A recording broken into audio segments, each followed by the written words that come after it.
Hi, welcome to another IELTS video.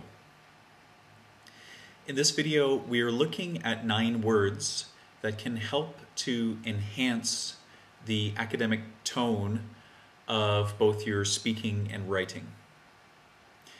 If you find this video helpful, join us at the forum IELTSnetwork.com. And for more videos like this one, visit my blog at IELTS.com. Before we get started, I want to state that there is no such thing as strict, quote-unquote, Band 9 vocabulary. However, IELTS test takers that score speaking Band 9 and writing Band 9 are capable of demonstrating accurate use of academic language. And accurate use of words similar to the following 9 words we are going to look at can help show your examiner that you are versed in a variety of English. So in this video, I'm hoping that you will see the way that these words are used. I'm going to show you exactly how you can use them in your IELTS speaking and exactly how you can use them in your IELTS writing. And I hope that you will put them into practice. So if we get to the words themselves, now I'm going to give you the academic word, and then I'm going to demonstrate specifically how you can use that word in both the IELTS speaking and in the IELTS writing. So the first word we are looking at is the word precursor. And if precursor is a new word for you, if you need a bit of review, it's here it's a noun, and it describes something that comes before something else, or that sort of grows into or becomes something else, or leads to something else. So in your speaking, if it's very common for the examiner to ask you about your career or about your studies in part 1 of the exam, so you might use precursor in a way like this. My interest in geography was the precursor to my studies in cartography. And all we're saying here is that you know, we had natural interest in this area, and this is what led us to studying this area. So it's a word that just kind of shows the logical progression of something. Okay. Now please note the use of an article here, because that's important, because if you drop that, then you will lose a bit of that nice polished edge to your speaking. In your writing, you can also use precursor. So for example, if you recall, there was a question maybe a year or two ago that asked about whether education was more important than experience when it comes to career and career growth, or whether it was the other way around. I believe it was a do you agree or disagree. So in your writing, you might use precursor something like this. Thus, this example makes it clear that a university education acts as a precursor to career growth. And all we're saying is that university education would be something of a foundation for career growth. It comes before, it is a needed step for career growth. Okay, please note again that we have stuck in an article here. Okay, so that's the word precursor. Now let's look at the word catalyze. Here, catalyze is a verb, and it is a verb that is used to show something that causes another thing to begin, or causes another thing to change. And sometimes in the speaking, again in part 1, you're going to have to talk about your career. And so I suggest using the word catalyze in this way. The people I meet at business networking evenings in my city often catalyze professional opportunities. Okay, so all we're saying here is that when we go out to these networking evenings, that the contacts that we make at these networking evenings can start or can lead to professional chances and an interaction with people that can help us down the road. in your writing, if you recall, there was a question about school uniforms and whether they are a healthy choice for schools or not. And you can use catalyze in this way. Now, this would be the topic sentence to one of the supporting paragraphs.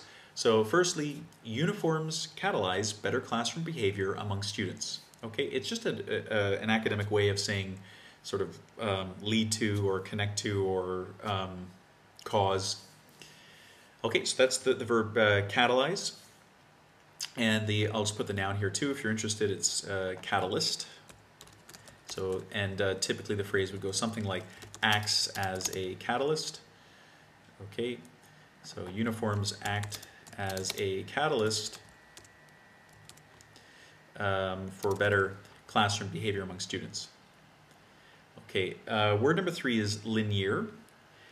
And linear is a word that we can use to describe something that moves along a straight path or is in a straight direction. So again, in part 1 of the speaking, you might be asked about what your plans are for the future. And linear is a good word to use if you are anticipating that your plans are not going to change much. So for example, my plans for the future are fairly linear. And when you say this one sentence, then the examiner knows that your meaning is that your plans are kind of in a straight, direct line. You're on a course at the moment, and you're going to continue that course. So I'm completing my undergraduate degree now, and intend to follow this with a master's. Education is, therefore, in my foreseeable future. So all you're saying is that I am educating myself now. I am planning to continue to educate myself in the future. So my plans for the future are linear. Now, obviously, this is a good word to use if you're taking the academic exam, because in writing task 1, when you're talking about trends, you might be presented a trend that exists in a straight line, or perhaps part of the overall trend exists in a straight line, and you can use linear here as well. So the trend depicted between the months of February and June shows linear growth from 20 to 75 XYZ. So there is linear growth. The growth occurs in a straight, predictable pattern. For task 2, okay, there was a question that was seen on the exam, and it was regarding whether education predetermines success. So if you have a solid education, whether this is more likely to give you a successful future. So we can use linear in this way. The progression from an educated background to a high level of business success is often linear. And this could be the topic sentence of a supporting paragraph. If you were sharing an example and from that example drawing a conclusion, you might want to stick on something like this. Thus, the progression from an educated background to a high level of business success is often linear. This would be, the conclusion. So I hope that clarifies how you could use linear to talk about things that are moving in a direction, things that are happening now and continuing to happen. The next word is a word that I regularly use in my videos. It's correlate. Correlate is used to talk about things that have a relationship or move in a similar direction. And here it's a verb. You can also use it as a noun. The noun is correlation, which I'll type real quickly for you here. For speaking, if you're talking about your family and there's some pattern to the things that you're doing compared to your siblings or the things that your parents do in comparison to somebody else, you might want to use a phrase like this. So actually, the career progression of my sister positively correlates with mine. After she left her hometown, she also experienced a significant growth in employment opportunities. So when we are talking, the subject of your sister comes up, and then the examiner might ask you something like, tell me about your sister, what does she do? And then you could follow that with this. If her growth as a professional individual is similar to yours, you could use a phrase like this. For the writing section, if we have, I should have put in here, this is task 1 for academic. So 2 trends that are moving in opposite directions, we can use the phrase negatively correlated. The rise in automobile prices in 2008 is negatively correlated with automobile sales for the same year. So we're saying that the prices were going up while automobile sales went down. Next word, avenues. You're probably familiar with the noun avenue, which is sort of another word for road. But here we are talking about avenue in the sense that it is a path for something. And often in English, people can use the word avenue to talk about a path for information. So if we were to be talking about communication, so in part 2 of the speaking exam, you're given a cue card, and recently a student reported that they saw the cue card describe a significant person in your life. And this could be a place where you would use a word like avenue. So, for example, my father encouraged me to study languages, and this has opened up certain avenues for friendship I would not have otherwise had. For example, I have several close Japanese-speaking friends. Okay, and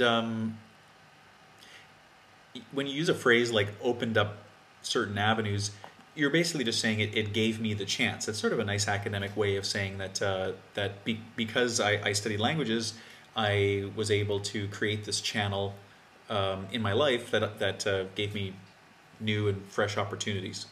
Now we can also use the word avenue in the writing section. So for example, if we were talking about avenues for opportunity, firstly, studying a foreign language opens avenues for employment, for instance. Now there was a question recently that read something like students should study foreign languages from a young age or whatever. I mean, this could be a fitting supporting idea for an essay like that, and you can see how we would use the word avenues to just to give it a bit of an academic tone. Word number 6 is afford. And afford has a few different definitions. One of them is, of course, to have enough money to buy something. That's not what we're looking at here, though. Afford here means to supply an option or to supply an opportunity. So to give an opportunity to something or someone. Now, in the speaking section, maybe the examiner asks you, why are you choosing to study abroad? Or why have you been studying abroad? And you might reply with something like this: my university grades afforded me the opportunity to study abroad. Now, of course, we could change this to gave me the opportunity to study abroad, but this is a perfect example of a situation where we can use academic language to demonstrate to the examiner that we're more fitting of a band 8 score than a band 6. In the writing, you might receive a question that asks you to suggest ways that humanity can combat the problem of poverty in the world. And you might use the word afford in this way. So for example, the Chinese economic system has afforded the PRC, the People's Republic of China, unprecedented financial growth over the past 3 decades. Okay, and all we're saying here is that because of this economic system, the People's Republic of China has undergone significant financial growth. Actionable. Actionable is an interesting word. Actionable is an adjective. It's a word that describes something that is able to be acted upon. So in the speaking section of the exam, again, if you were talking about an influential person, so if this is your monologue and your cue card says describe somebody in your life that has had a great influence upon you, you might use the word actionable in this way. My university professor gave me several actionable pieces of advice. But most noteworthy was his suggestion that I focus my studies on North African history, as I was both interested in it and am of Tunisian ancestry. Okay, so you can see here now all we're saying is that this influential person in your life, this university professor, gave you some advice that you could do something with, that you could act upon. So we use the word actionable. In the writing, if we receive the task 2 question stating that solid education can lead to future career success, can lead to future business success, we might use the word actionable in this way. So this would be the supporting paragraph, the beginning of it. Firstly, the actionable nature of the skills learned at university is clear. Now that's the claim we're making. We're making that, so skills that are learned at university can be put into action. We're using the word actionable to describe this progression. For instance, humanities programs like philosophy, English literature, and history push students to exhibit logical progression in their thinking and writing. Okay, that's the example. As these organized thought patterns are often the basis of success in business, it is clear that a link exists between the skills learned at university and the ability one has to accomplish a professional goal. Now, I just read out the next couple of sentences just to show how the beginning sentence, using this word actionable, how it would sort of fit into the entire progression of the essay. Our next word is embody. Embody is a way to describe something that provides tangible example of an idea. So in your speaking, you might be talking about your parents and about their characters and about perhaps what they do and these sorts of things. And this would be a great place to use the word embody. So my father is an embodiment, the noun version of embody, of a traditional military upbringing. He does everything by routine. Or in writing, this would be perhaps the topic sentence to one of the supporting paragraphs. Firstly, technology in the classroom has undeniable links to academic performance. The use of tablets in Korean classrooms embodies this idea perfectly. So now please note that the way that it's being used here. So in the topic sentence, we are making a claim, which is just an idea. Firstly, technology in the classroom has undeniable links to academic performance. Okay, this is just a general idea.